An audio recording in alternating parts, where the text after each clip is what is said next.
Scott, could you just give us a quick overview of what other documents go with the SSP?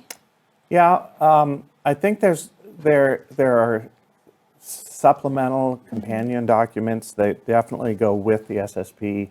One is the POA&M that Rick had mentioned earlier. That's the plan of action and milestones. So it means that there's plans to take action to close gaps, and milestones, otherwise known as due dates, when you're planning to get things done. So that document lays out the plan to address the gaps.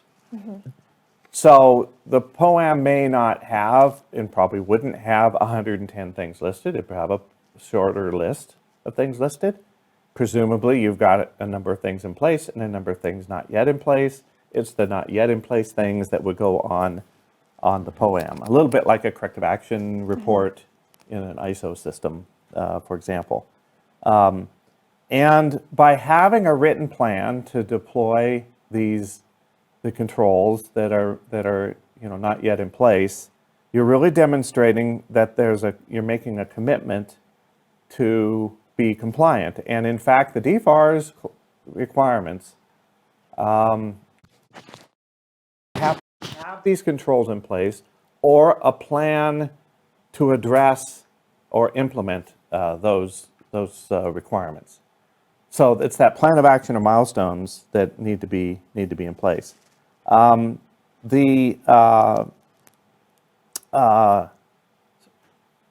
the key component to that are the dates that you would establish for when you're going to have certain things in place. So let's say you have 30 items on your POA&M.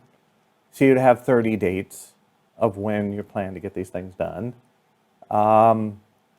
And none of those dates should be in the past. So if something takes longer to do than you had planned, then update your POA&M to show there's a new date, target date to get things done. The last date on your POA&M, so whatever the last thing that you plan to get done is the date that you submit with your SPUR score to basically say, by that date, we plan to have all 110 requirements in place. How do you determine that? You just look at your list, you could sort it by date, look at the last date. Now you know what that last date is.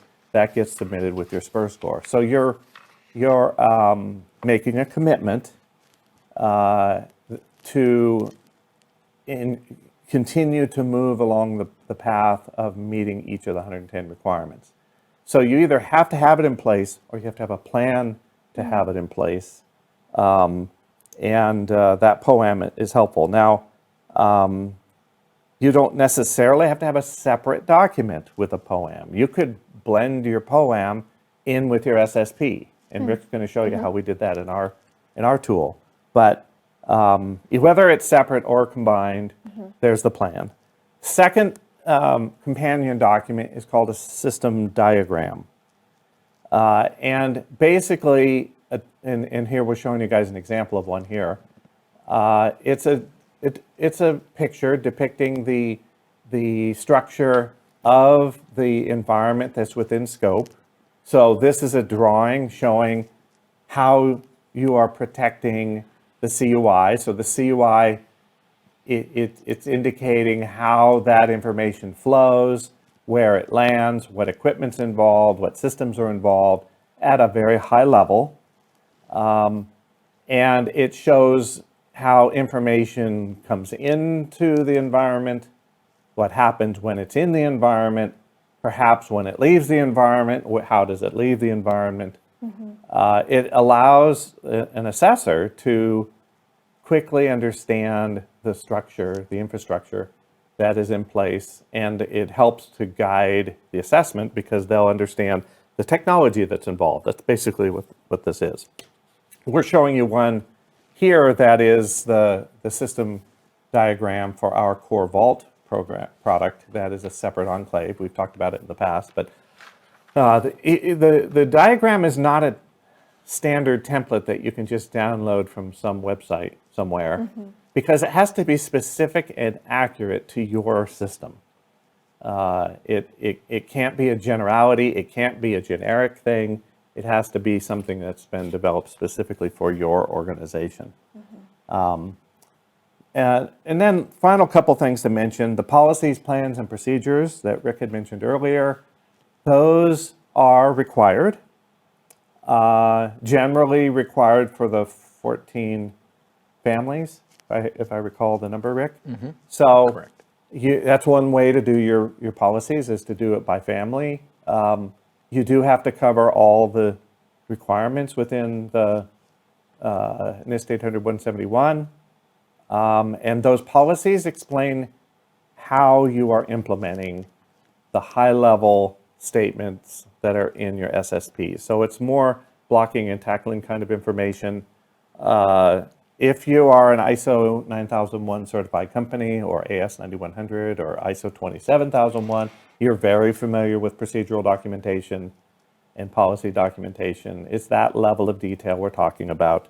Again, well, now that information could start more generically, with a template, but you have to customize it to your specific environment to make sure that it's crystal clear. Finally is the evidence and artifacts piece. So what do we mean by that? Well, back to ISO. If you're familiar with the term quality records, that's kind of what we're talking about, though it's not related to quality, it's related to security. So these are the records, the evidence that the controls are in place. So as you're implementing each of the controls, you want to think through, what are we doing to implement it? Let's write that down. What policy or procedural information do we need to communicate to our staff how to address or follow those particular requirements that we've implemented? And then what's the evidence that it's working? What's the evidence that it's in place? It doesn't necessarily have to be a manual document that you create. Could be. Training records could be done manually, for example. Doesn't have to be automated. But you're going to have things like system logs in your systems that are automatically collected, assuming you turn them on. They're automatically collected. You'd need to be able to show, that would be the evidence that in fact your logs are active. And then of course there's another step, you have to review the logs and such. But some things are more automatic that the computer systems are going to track for you. You just have to be aware, what am I going to show? When the auditor says, show me, which is a famous, infamous line that every assessor and every auditor makes their living asking, show me examples, show me evidence that this is actually in place. So I guess I would throw that within the realm of documentation.